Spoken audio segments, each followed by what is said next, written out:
बात गहराई की समझना। But character is lost everything, lost something. अर्थात मनुष्य के पास में 3 टाइप्स वर्ड इक्वल टू होते हैं। 3 शब्द होते हैं जिससे मनुष्य का जीवन चलता है। वेरी लॉस्ट, खो जाना। अगर मनुष्य के पास में से ये 3 चीजें चली जाएं तो मनुष्य के पास में क्या बचेगा? करेक्टर, चरित्र, मनी, धन, हेल्थ, शरीर। शरीर, चरित्र और धन।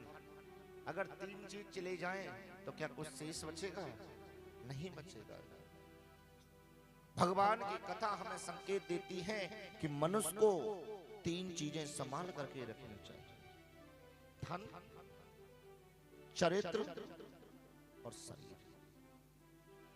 अगर ये तीनों खो गया ना तो फिर आप कहोगे भी ना हो। इसलिए साहब यह संभाल करके रखना चाहिए। लेकिन आज विदुर काका और कन्हैया का जब दुर्योधन ने अपमान किया तो भगवान ने कहा, काका जी ऐसी सभा में रहना उचित नहीं है। जब हमारा यहाँ अपमान हो गया, चलो अब हम आपके घर का भोजन जलपान ग्रहण करना चाहते। विदुर काका ने कहा, ठीक है कन्हैया, अगर आप मेरे घर का जलपान चाहते हो तो चलो। अब बताओ विदुरानी काकी कितने दिन से वेट कर रही थी कि मेरे घर पर आज मेरा कन्हैया आएगा। अच्छा, विदुर की पत्नी का नाम था शुलवा। क्या नाम था? शुलवा। ये विदुर विदुरानी काका काकी नेक नेम बोलते हैं। लेकिन काका की पत्नी का नाम, विदुर की पत्नी का नाम शुलवा था।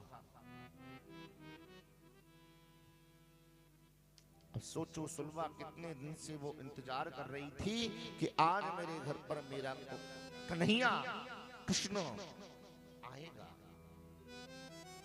विदुर काका ने शुलवा से जाकर के कह दिया, शुलवा सुनो, आपको कितने दिन से उसका इंतजार था कन्हैया का, आज वो आने वाला है।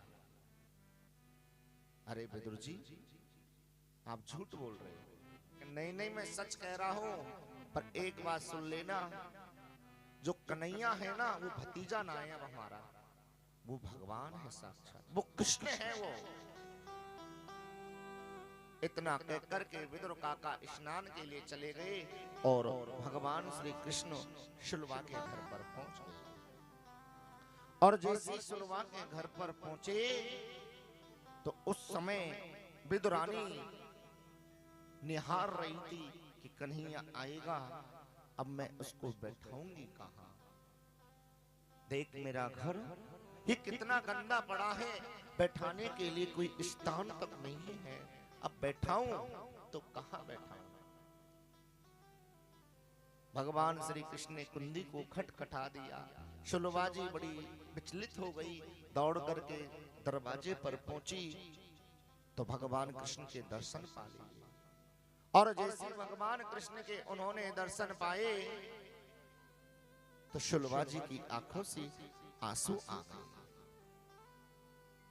क्या कन्हैया, मैं सच में उस कन्हैया भगवान को देख पा रही हूँ? क्या मैं उस कन्हैया के ये दर्शन कर रही हूँ? क्या आप वही हो या कोई और हो?